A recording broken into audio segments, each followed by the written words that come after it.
अस्सलाम वालेकुम students. Through the Lega Magister YouTube channel platform myself Mohammad Awais Aslam.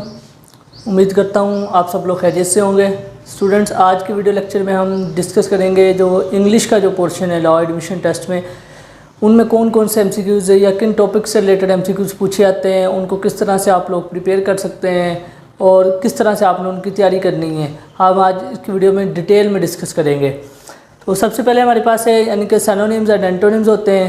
Total इसके जो मार्क्स हैं वो 20 नंबर के जो एमसीक्यूज़ हैं वो पूछे जाते हैं लॉ एडमिशन टेस्ट में। पूरा पोर्शन होता है सबसे पहले इंग्लिश का, वो जो कि 20 नंबर्स पे मुश्तमिल होता है।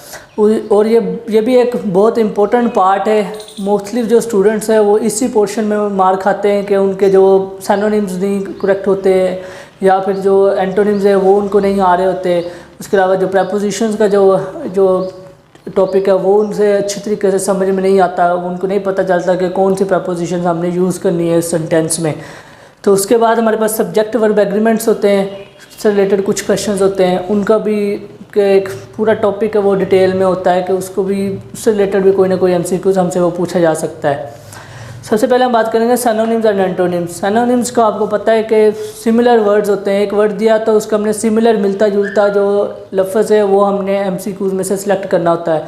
यानी कि एक वर्ड है उसका हमने मीनिंग एक तरह से, यानी कि उर्दू में अगर हम बात करें, उर्दू में होता है अल्फाज मानी, इसमें होता है सिनोनिम्स, ठीक है। और अगर एंटोनिम्स की बात करें, उर्दू में जैसे हम कहते हैं अल्फाज मुतज़ाद, और इंग्लिश में होता है कि एंटोनिम्स, के वर्ड के एंटोनिम्स आप लिखें। तो इनको प्रिपेयर करने का तरीका ये है कि इसमें पहली बात तो ये है कि जितना भी हम पढ़ के आ चुके होते हैं, जितने भी स्टूडेंट्स होते हैं, एफए किया होता है या फिर उन्होंने अगर आईसीएस भी किया है या फिर वो एफएससी करके आए हैं, तो उनको पता होगा कि उनके जो जितने भी इंग्लिश की जो बुक होती है उसके अंदर मुख्तलिफ जो चैप्टर्स हैं या फिर जितने भी हैं जो भी वो टॉपिक्स पढ़ते हैं तो उसमें सिनोनिम्स और एंटोनिम्स तैयार करवाए जाते हैं। तो उसी से रिलेटेड ही पूछे जाते हैं। कोई अलग से कोई ऐसे टॉपिक्स नहीं होते कि कोई ऐसा कोई वर्ड नहीं होता जो कि आपके आउट ऑफ सिलेबस आपको लगता है। वो आपने कहीं ना कहीं वो जो लफ्ज़ है या वो वर्ड है आपने पढ़ा होता है, आपको थोड़ा बहुत उसके बारे में पता ज़रूर होता है। बस आपको थोड़ा सा एक इसका यह है कि आपने उसका मीनिंग जहन में रखा होना चाहिए। आपको उसका जब मीनिंग जहन में आ जाएगा तो आप इजीली उस एमसीक्यूज़ को क्रैक कर सकते हैं, ठीक है।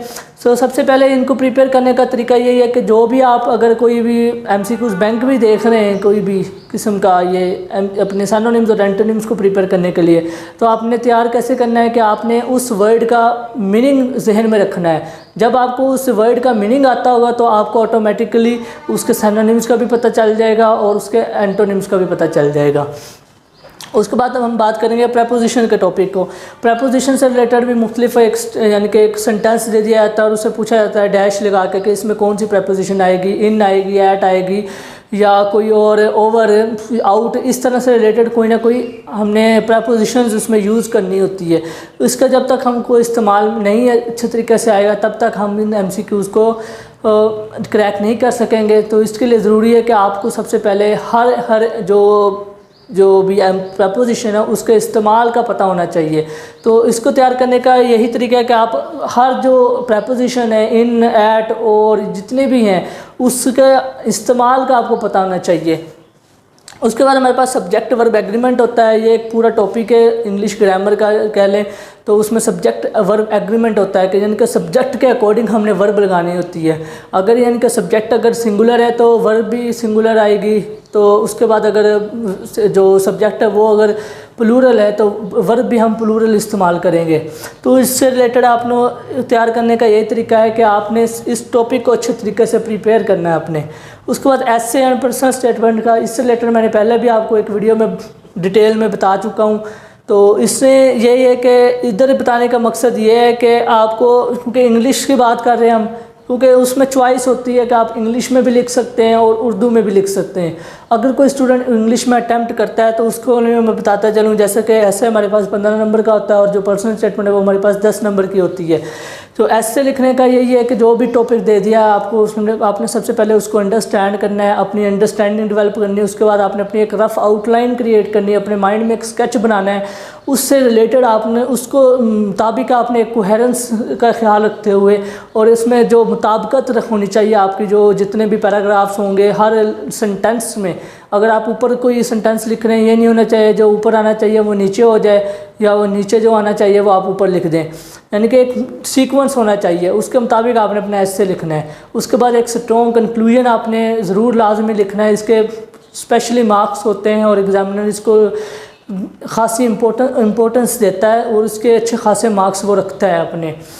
उसके बाद आप इसमें कोई ना कोई कोटेशन भी ऐड कर सकते हैं। तो इंग्लिश में कोई भी कोटेशन हो जो आपके समझते हैं कि इस ऐसे से रिलेटेड है, तो आप उसको उसमें ऐड कर सकते हैं। उसके बाद हमारे पास आते हैं पर्सनल स्टेटमेंट। पर्सनल स्टेटमेंट में अगर बात करें तो आपसे कोई भी ऐसा कोई टॉपिक दे देता है या कोई भी ऐसा पॉइंट दे देता है जिसको आपने डिस्कस करना आता है, और वो कहता है कि आप अपनी राय दें। कि अगर आप देखें तो अगर हम कहते हैं कि अभी टेक्नोलॉजी के क्या फ़ायदे नुकसान आते हैं, तो उसके हवाले से वो पूछ लेता है।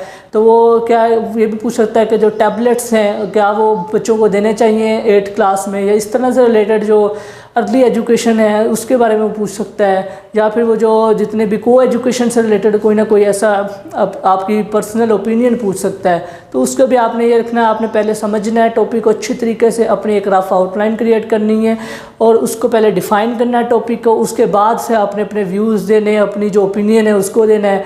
उसके बाद एंड पर आके अपने कंक्लूड कर देना है, या कोई सजेशंस देकर आप किस तरह से समझते हैं कि उसमें बेहतरी लाई जा सकती है, या किस तरह से हम उसको और बेहतर कर सकते हैं। तो उम्मीद करता हूँ आपको अच्छे तरीके से समझ आ गई होगी। यही 3-4 टॉपिक्स हैं जिनमें से जो इंग्लिश के पोर्शन से पूछे जाते हैं, सिनोनिम्स, एंटोनिम्स, प्रीपोजिशंस और या फिर सब्जेक्ट वर्ब एग्रीमेंट से रिलेटेड MCQs हमसे पूछे जाते हैं।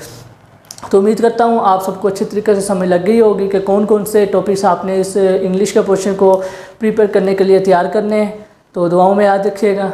इंशाल्लाह नेक्स्ट वीडियो में फिर मिलेंगे। अल्लाह हाफिज़।